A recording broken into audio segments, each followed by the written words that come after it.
இவன் நன்மைகளை சுமந்து செல்ல இருப்பான். கொஞ்சம் நிறுத்து. உனக்கு பின்னால் சில மக்கள் வருகிறார்கள். யார் யா அல்லாஹ் அவர்கள்? நீ அவனை பற்றி பேசி இருக்கிறாய், அவனுடைய சொத்துக்களை சூறையாடி இருக்கிறாய், அவனுடைய குறையை வெளிப்படுத்தி இருக்கிறாய், அவனுடைய உள்ளம் காயப்பணும்படியாக நடந்திருக்கிறாய். என்ன செய்ய வேண்டும் யா அல்லாஹ்? கொஞ்சம் பொறு, அவனுக்கும் உனக்கும் இடையே கணக்கு இருக்கிறது. உன் நன்மைகளை அவன் நீ செய்த பாவங்களுக்கு பகரமாக கொடுக்கிறேன். நன்மைகள் முடிந்து விட்டது யா அல்லாஹ், இரு, அவர்களுடைய பாவங்களை உனக்கு வைக்கிறேன். மனில் முஃப்லிஸ், பரம ஏழை இவன் நரகத்திலே தூக்கி எறியப்படுவான். தொழுகை இருக்கும், நோன்பு இருக்கும், ஹஜ் இருக்கும், எல்லா நன்மைகளும் சுமந்து வருவான்.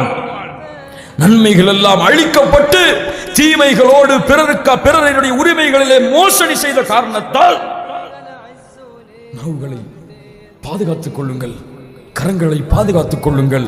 பிறருடைய குறைகளை, பிறருடைய உள்ளங்களை காயப்படுத்துவதிலிருந்து இன்ஷா அல்லாஹ். யாரை பற்றியும் பேசுவதற்கு நமக்கு தகுதி இல்லை. யாருடைய ஈமானையும் எடை போடுவதற்கு நமக்கு தகுதி இல்லை. யாருக்கும் அவர் சொர்க்கவாதி, நரகவாதி, முனாஃபிக், முஷ்ரிக், அவர் காஃபிர், அவர் பாவி என்று பட்டம் கொடுப்பதற்கு எமக்கு தகுதி இல்லை. நான் பாவி, நான் பாவி, நான் நயவஞ்சக தன்மையை சுமந்திருப்பேனா என்று அச்சத்தோடு வாழ வேண்டியவன் நான். எனக்கு பிறகு ஈமானை பற்றி பேசுவதற்கு தகுதி இல்லை. உமர் அவர்கள் சொர்க்கம் கொடுக்கப்பட்டவர்கள் உலகத்தில் வாழும் பொழுது அவர்கள் அஞ்சினார்கள், நான் முனாஃபிகா என்று இறுதி நேரத்தில். அவர்களின் கால் தூசி அளவு கூட அமல் இல்லாத நான் எப்படி என்னை சொர்க்கவாதி என்று நினைக்க முடியும்? எப்படி பிறரை நரகவாதி என்று பட்டம் கொடுக்க முடியும்?